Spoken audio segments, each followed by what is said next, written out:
هو الذي جعل الشمس ضياء والقمر نورا وقدره منازل لتعلموا عدد السنين والحساب ما خلق الله ذلك إلا بالحق يفصل الآيات لقوم يعلمون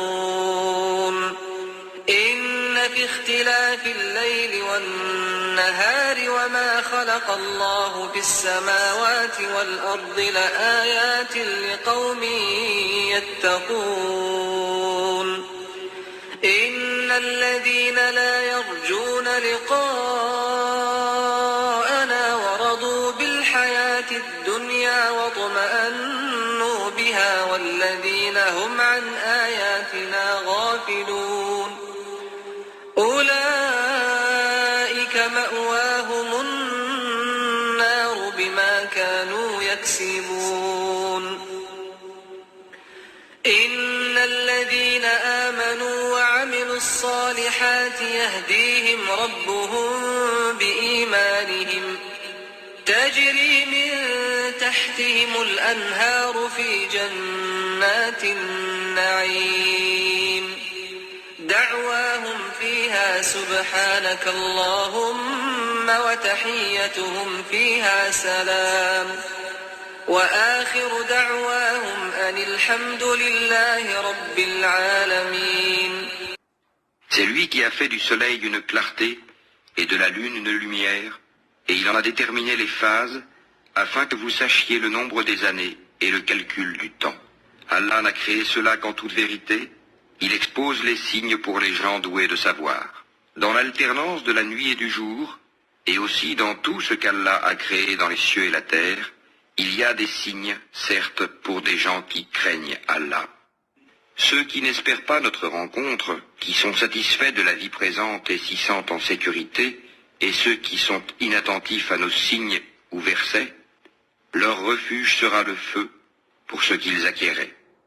Ceux qui croient et font de bonnes œuvres, leur Seigneur les guidera à cause de leur foi. À leurs pieds, les ruisseaux couleront dans les jardins des délices. Là, leur invocation sera « Gloire à toi, ô Allah », et leur salutation « Salam », paix, et la fin de leur invocation « Louange à Allah, Seigneur de l'univers ».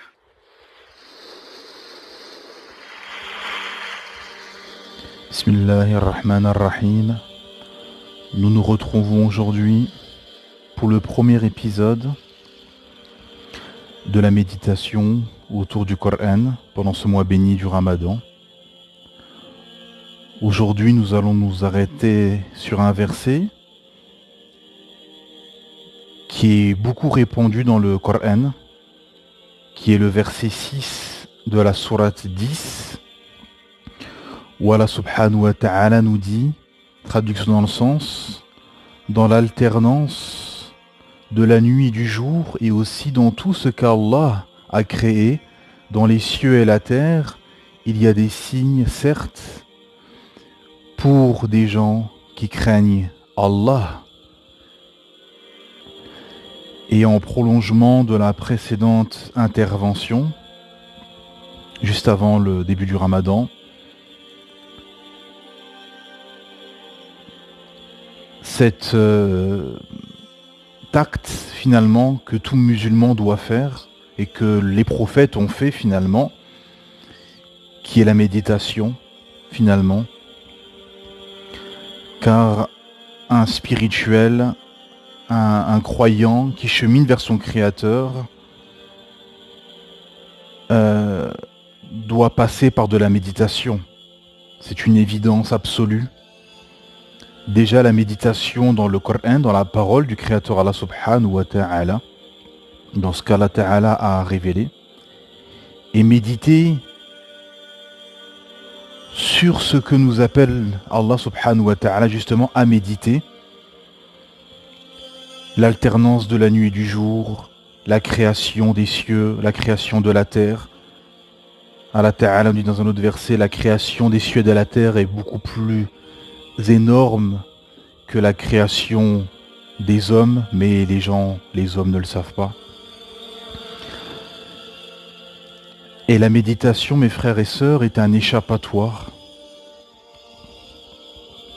Est un échappatoire aux épreuves, un échappatoire aux tentations, un échappatoire aux difficultés, un échappatoire aux gens nocifs, hypocrites et malades du cœur, un échappatoire à la corruption des hommes, un échappatoire aux massacres, aux génocides, aux guerres, aux injustices, à tout ce qui est détestable finalement dans ce bas monde. Ceci permet de se retirer et de prendre du recul avec soi-même, de se retrouver finalement avec soi-même et de se retrouver avec son Créateur, Allah subhanahu wa ta'ala. Car dans la méditation, il y a la solitude. Car la méditation la plus aboutie finalement est premièrement la méditation seule, car seul on va méditer plus facilement, c'est indéniable. Et la méditation la plus aboutie, c'est de méditer sur la création des cieux et de la terre en étant convaincu que c'est Allah subhanahu wa ta'ala, le maître de cet univers, qui l'a créé.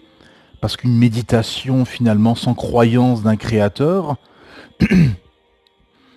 ou la méditation en croyant à un créateur sans être sûr, n'aura pas de saveur, car elle sera limitée finalement dans l'esprit, et elle ramènera ces gens finalement très vite à ce bas monde, et ils ne pourront pas s'élever spirituellement et être dans une transcendance perpétuelle vers leur créateur, car ils n'ont pas les outils pour arriver à cet objectif qui sont le Coran et la Sunna du messager d'Allah sallallahu alayhi wa sallam. Et qu'est-ce qu'il y a de plus finalement abouti que d'aller dans les endroits où Allah subhanahu wa ta'ala nous invite à méditer finalement pour être en osmose avec la végétation et être dans une méditation comblée finalement dans les endroits désertiques, dans les forêts, dans les campagnes, dans les lacs, les montagnes, ainsi de suite, où on peut admirer la création, tout ce qu'Allah subhanahu wa ta'ala a créé dans ce qui nous est possible de contempler. Parce que les autres créations ne sont pas accessibles pour nous, créatures de ce bas monde, mais Allah subhanahu wa ta'ala a embelli ce bas monde avec des lacs, des rivières, des océans, des déserts, un ciel avec deux astres qui se poursuivent perpétuellement dans leur orbite, qui sont le soleil et la lune, les étoiles. Allah Ta'ala nous dit qu'il a décoré le ciel le plus proche de nous via les étoiles. La neige, la pluie sont des méditations. Donc en allant dans ces endroits, en se retirant dans ces endroits, finalement on prend du recul. Et il y a un secret dans ces endroits, loin du tumulte, loin du monde, loin de la foule, loin du bruit, loin de la corruption, loin des vices. Il y a un secret dans ces endroits, car vous vous sentez souvent bien quand vous êtes à la campagne, dans des lacs, dans le désert, dans les montagnes, dans les endroits reculés, comme ça vous vous sentez bien, vous vous sentez apaisé au fond de vous, car il y a un secret. Car en réalité, en fait, les cieux et la terre, tout ce qui est vivant et inerte autour de vous, invoque et loue, surtout loue, le Créateur Allah subhanahu wa ta'ala. Et en louant finalement, ces endroits deviennent des endroits paisibles et agréables, où on se sent à l'aise finalement, contrairement aux endroits où il y a du vice, du mensonge, de la drague, de la corruption, où les gens malades du cœur affluent finalement, dans les marchés, dans les centres-villes, etc. Où là, on se sent gêné, on se sent mal à l'aise, on se sent pas à notre place. Quand on est un croyant spirituel qui chemine vers son créateur, Allah subhanahu wa ta'ala. Et c'est aussi un moyen de raffermir sa foi, finalement, car la foi monte et descend. Et dans l'alternance de la nuit et du jour, et dans toute cette création, finalement, il y a un moyen de méditation et un moyen de raffermir sa foi. Dans les saisons, on voit l'été. L'été, il fait chaud, c'est fleuri, c'est agréable. Les fruits, les fleurs. Vient ensuite l'automne. Les feuilles tombent. La végétation s'assèche. Vient l'hiver, rude, froid. Les journées plus courtes. Les arbres mis à nu. Vient ensuite le printemps, où les animaux qui ont hiberné ressortent, les insectes ressurgissent, les fleurs et les feuilles se régénèrent, les journées s'allongent et vient l'été. Il y a une méditation, et ceci tous les ans. C'est impossible techniquement, scientifiquement et mathématiquement que tout ceci soit l'œuvre d'une évolution hasardeuse.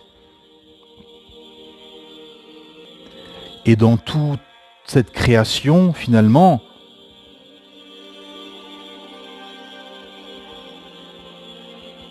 l'incroyance et cette rumeur, finalement, qui n'est pas une preuve scientifique en soi, d'une évolution hasardeuse, finalement, devient intenable, tellement intenable que les incroyants ont inventé le concept d'agnostique, où les gens, finalement, se disent oui, c'est vrai, c'est improbable et impossible que ceci soit l'œuvre d'une évolution hasardeuse. Il y a un créateur, il y a une force supérieure, comme ils le disent parfois, mais ils ne croient pas à la révélation. Ils ne croient pas aux envoyés et aux prophètes, car forcément c'est une position confortable. Ceci permet de continuer à vivre en libertin, wal'iyadu billah. Et donc en fait, leur position devient maintenant intenable et ils admettent qu'il y a un créateur, une force supérieure, peu importe comment ils l'appellent, mais leur position est intenable.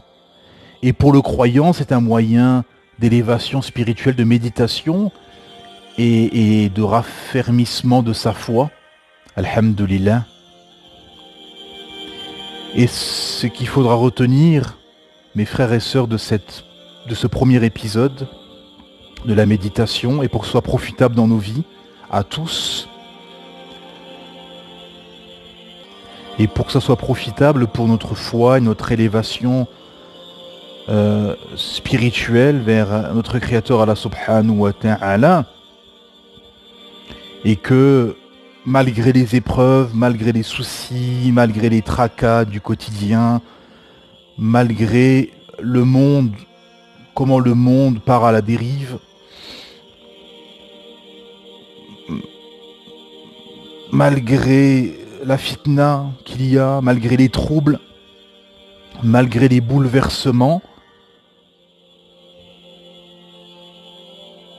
comme dans le hadith où le prophète Mohammed sallallahu alayhi wa sallam nous dit: dépêchez-vous d'œuvrer avant une épreuve comme un morceau d'une nuit noire, où le croyant sera mécréant le soir et croyant le matin, et incroyant le matin et croyant le soir, et il vendra sa religion pour rien, pour ce bas monde, wal'iyadu billah, qu'Allah nous en préserve.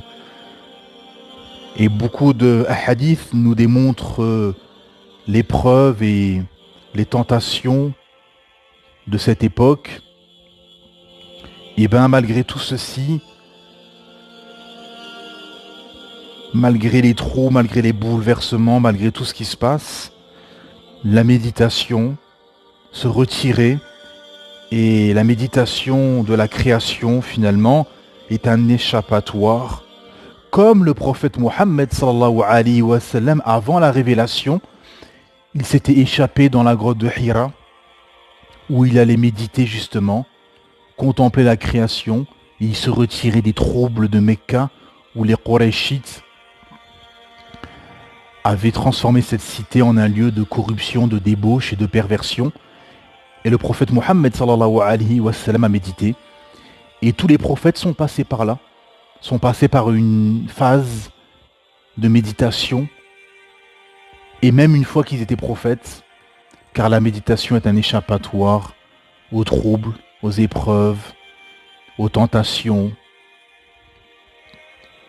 et à tout finalement, toute chose qui nous ramène à ce bas monde et qui nous parfois nous ralentissent dans notre cheminement, qui nous tracassent. Ah ben la méditation des cieux et de la terre, de l'alternance de la nuit et du jour, et de tout ce qu'Allah subhanahu wa ta'ala a créé, est un moyen magistral d'élévation spirituelle et d'échappatoire. Assalamu alaikum wa rahmatullahi wa barakatuh. Paix sur vous.